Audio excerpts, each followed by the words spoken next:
Doctor ஞானகுமரன் அவர்கள் வாழ்வியல் மற்றும் மலர் மருத்துவ பயிற்சியாளர் அவர்களை வருக வருக என வரவேற்கின்றோம். மனமே நீ மாறிவிடு, உங்களுடைய சிந்தனைகள் எதுவாக இருந்தாலும் நீங்கள் மாற்றிக்கொண்டீர்கள் என்று சொன்னார். நல்ல வரியில் மாற்றிக்கொண்டார்.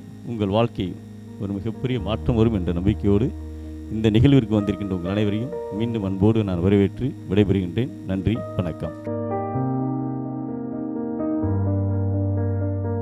சார் ஒரு வாரம் ஒரு வரம் அப்படின்ற ஒரு டாப்பிக்கில் ஒரு நல்ல விஷயத்தை இந்த இயரில் ஸ்டார்ட் பண்ணியிருக்காரு. அதுவும் முதல் நிகழ்வாக என்ன சொல்லியிருக்காரு அப்படின்னும் போது ரொம்ப சந்தோஷமாக இருக்குது.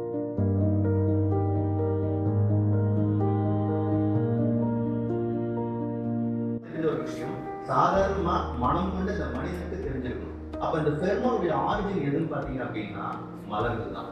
ஸோ மனம் அப்படின்னு ஒரு ஸ்மெல்னு ஒரு வார்த்தை வந்தாலே நம்மளுக்கு முதல்ல ஞாபகத்துக்கு வருது மலர்கள் தான். மலர்கள் தான் வாசனை வரும். அப்போ மலர்கள் தான் இந்த ஃபெர்மோனுடைய ஆரிஜினாவாக இருக்கு. அப்போ மலர்கள் இந்த உலகத்துல எத்தனை வகையா இருக்கோ அத்தனை வகையான மனித மனங்கள் இருக்கும். ஒவ்வொரு மனித மனங்களுக்கும் அவங்களுடைய பிரச்சனையை சால்வ் பண்றதுக்கு எந்த தீர்வு இருக்கும் அப்படின்னு பாத்தீங்கன்னா முழுக்க மலர்கள் தீர்வு இருக்குன்னு சொல்லிட்டு டாக்டர் எட்வர்ட் டச் கண்டுபிடிச்சு அவர் ஒரு 38 விதமான மலர்கள் கண்டுபிடிச்சு இந்தந்த கோபத்துக்கு கொடுக்கணும், பயத்துக்கு கொடுக்கணும் அப்படின்னு கண்டுபிடிச்சதுதான் மலர்கள் சொல்லலாம். இப்ப டீச்சருடைய பிரச்சனையா ஸ்டூடெண்டோட பிரச்சனையா? டீச்சர் தானா வரல, புரிஞ்சுங்களா? ஸ்டூடெண்ட் ரெடியா வராங்க, எனக்கு ஒன்றும் தெரியாது ரெடியா வராங்க. அதுக்கு டீச்சர்ன்ற ஒரு எமோஷன்ஸ் புதுசா உருவாகுது, இந்த நேச்சர் உருவாகுது. இப்போ அந்த ஸ்டூடெண்ட்ஸ் எல்லாமே அறிவாளியா இருந்தா டீச்சர் ஒரு எமோஷன் வரப்போறது இல்லை.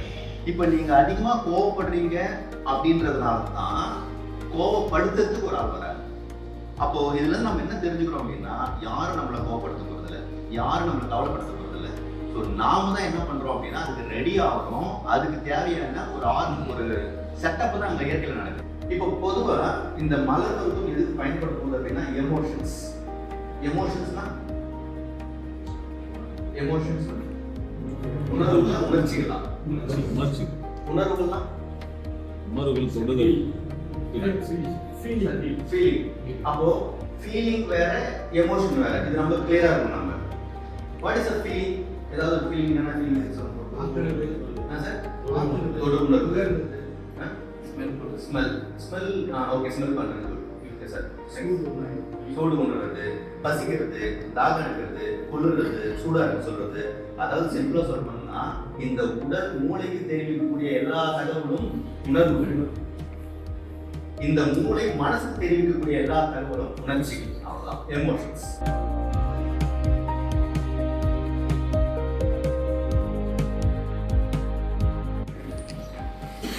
எவ்வளவு தூரம் பிரீத் பண்ண முடியும், இழுக்க முடியும் மட்டும்தான். எவ்வளவு வரைக்கும் போதா, வயிறு ஃபுல்லா போகுதா, உங்களுடைய காத்து செக் பண்ணிட்டீங்களா? இப்போ நீங்க இப்படி க்ளோஸ் பண்ணிட்டீங்க.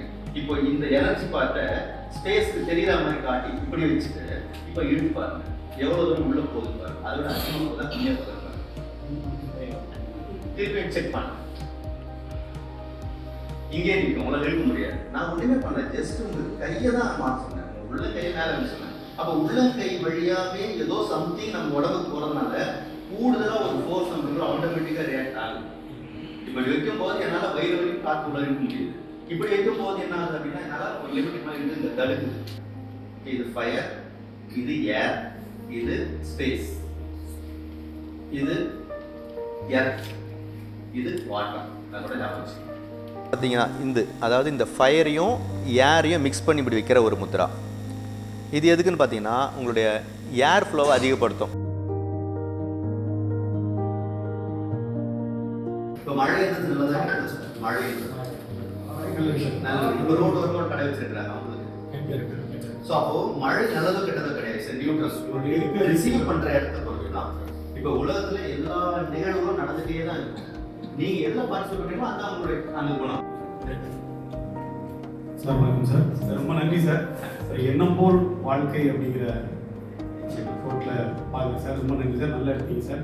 சார் என்னோட டவுட், நீங்கள் அந்த மலர் எடுக்கணும்னு சொன்னீங்கன்னா அது எப்படி பயன்படுத்தணும் அப்படிங்கிறது நீங்கள் நம்ம வீட்டில் வச்சுக்கலாமா, பாக்கெட்டில் வச்சுக்கலாமா, அது பார்த்துட்டு வரணுமா, அந்த எப்படி பயன்படுத்தணுங்கிறது சொல்லிட்டு